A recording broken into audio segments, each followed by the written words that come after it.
Hey, what's up everybody? This is Joshua Casper here with Plugin Boutique, and today we're taking a look at Quadravox. More specifically, we're going to take a look at using Quadravox to add vocal harmonies to this vocal clip. Hold me in your arms.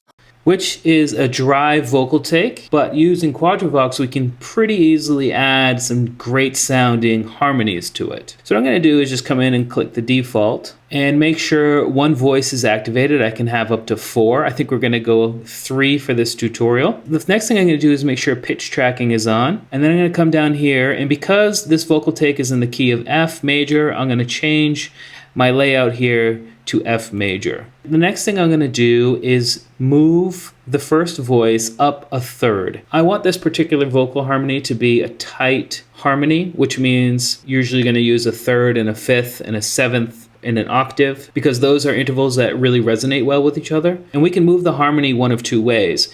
You can come over here to the pitch interval and use these arrows, or you can actually come into the notation grid and click and drag up and down and left and right. Up and down will move the pitch interval, and the left and right will adjust the time delay. So I'm going to put it on a third, and if we listen now, Hold me in your...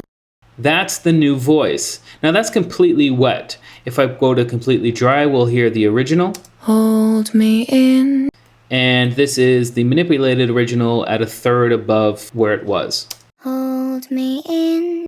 And that might be what you want, but for this, we want to go about halfway between the two. Hold me in your arms.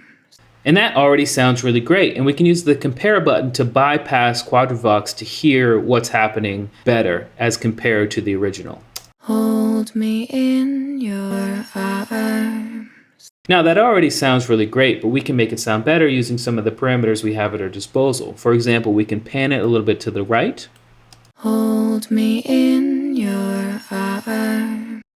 And we can actually drop it down a little bit. Hold me in your arms.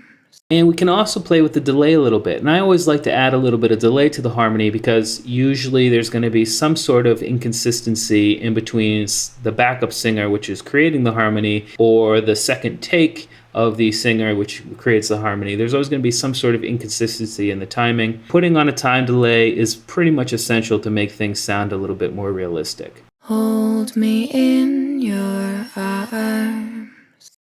We drop down just a little bit more. Hold me in your arms.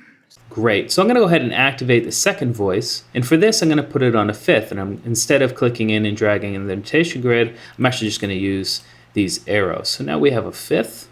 Hold me in your arms. And it's already really filling up, and I really like the way it sounds, but I'm going to swing it over just a little bit to the left. Hold me in. And pull down that volume just a little bit. Hold me in.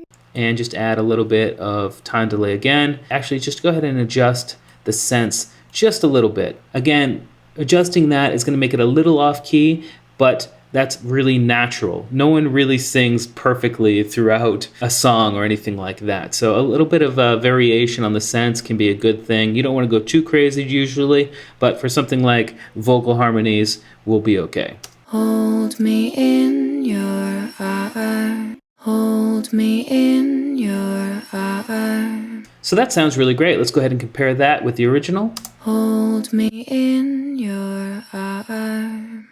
Hold me in your arms. And I think that sounds wonderful. It was quick, it was easy, and it sounds great. And that's what I look for in any plugin. So anyway, I hope you learned something. We'll see you next time.